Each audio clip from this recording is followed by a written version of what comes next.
Every day, new inventions are made, and companies go to market with new ideas. How do these great companies, like Apple and Google, prevent other copycats from stealing their hard work? Well, it's simple. They use intellectual property laws. In this video, we will explain what each of the four main types of intellectual property are, how they originated, and of course explain their most common use cases in today's business world. Intellectual property, also known as IP, is the legal protection of human intellect. When someone has registered IP, others are unauthorized to use it for a stated period of time. The owner thus holds a limited monopoly on this property, and the monetary upside can be huge. Despite the world's rapidly changing culture and society, for over 500 years now, intellectual property ideology has stayed true to its original roots and purpose. The different types of intellectual property fall into four main categories: patents, trademarks, copyrights, and design rights. Each of these are unique in their own right and have different use cases in the legal world. The concept of IP dates all the way back to early Greek and Roman periods, where ancient business moguls utilized the laws to amass great wealth. Today is no different. The business world runs on intellectual property, and it is at the very backbone of some of this nation's greatest companies. Any individuals, business organizations, or registered entities can own intellectual property. Whether you're from Main Street or Wall Street, the same IP process applies to you. If you are still having trouble understanding exactly what intellectual property laws are, maybe this quick example will help.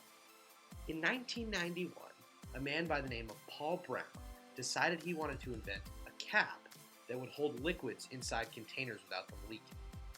He was able to do this and successfully secured the intellectual property in the form of a patent on this idea.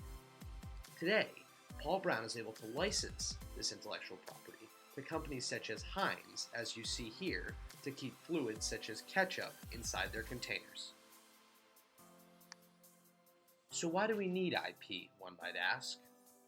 According to Mark A. Lamley, an expert and professor on intellectual property law, claims, quote, IP is intended to increase the cost of copying so that it equals or exceeds the cost of creation, which is vital to incentivize artists and entrepreneurs to continue creating. Let's talk about patents. As stated by Professor Peter W. Martin of Cornell Law School, patents are government-granted rights for a set period of time that give a person or company the sole right to exclude others from making, using, or selling an invention. Patents have not changed in their general form since their inception in 1790. The true history of the patent concept dates back to 1449, though, when John Newton, as described by the World Intellectual Property Organization, was awarded a 20-year monopoly for a glass-making process previously unknown in England. Today, patents are used all the time and are ultra-valuable assets that give you the sole right to produce and distribute the invention your patent covers. In the graph above, you can see how prevalent patent cases have become in the United business ecosystem. Specifically, in 2012, the most recent data on record, where patent cases were up 20% from the year prior. Now, let's talk about trademarks. A trademark is a sign or symbol that distinguishes the goods or services of one enterprise from those of another enterprise. As you can see in the background of this slide, there are many trademarks that are recognizable to just about everyone. For example, Dairy Queen in the bottom right or Burger King on the far left. Those are trademarks that those companies own in intellectual property rights to protect their brands. Another great example of this would be the swoosh you see on all Nike products. This swoosh cannot be used by any other organization because it delineates that that product belongs to Nike. A trademark can be owned for more than just a logo, though. It can be a name, a word, a phrase, a symbol, a design, an image, or any combination of any of those elements.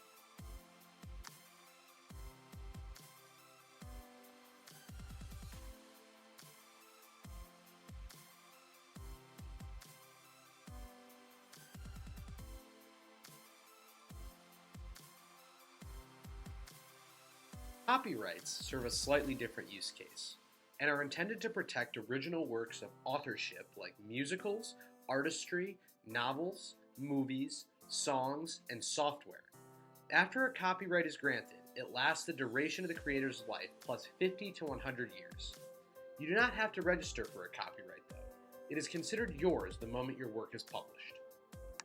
Copyrights grant the creator of an original work exclusive rights for its use and distribution anywhere in the world. Nobody else has any right to produce or distribute the same content under intellectual property law. The history of the copyright dates back to the invention of the printing press in 1440, when books could easily be reproduced by others for the first time.